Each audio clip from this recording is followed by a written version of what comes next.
Hindi ako tatakbo bilang kapitan. Gusto ko lang na walang dayaan, unahan, tapakan, laitan, walang sapilitan at husgahan. Tandaan mong tatakbo ka para maglingkod sa taong bayan. Ngayon, boboto ka na. Hindi ka lang basta boboto dahil alam mo kung sinong tamang iboboto, baguhan man o dati na. Tandaan mo, ikaw pa rin ang pipili sa balota. Magkakaiba lang ang kulay pero nasa isang bansa pa rin tayo. Wala yan sa talas ng utak at bilis sumagot. Nasa puso yan para maramdaman ng pulso. Kapag natalo ang kandidato mo, huwag kang sisimangot.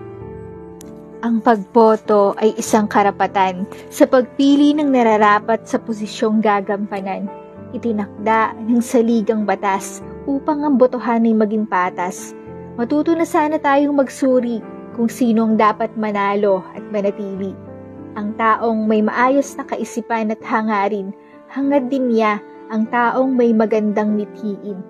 Tapat at maayos na sistema, botong hindi nasusuhulan ng pera, gaya ng tinta na mahirap burahin. Gayon din dapat ang paninindigan sa taong dapat piliin.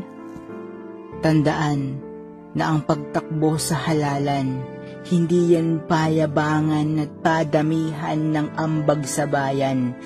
Bilang botante, piliin mo ang tamang numero. Kung gusto mo ng pagbabago, umpisahan mo sa tamang kandidato.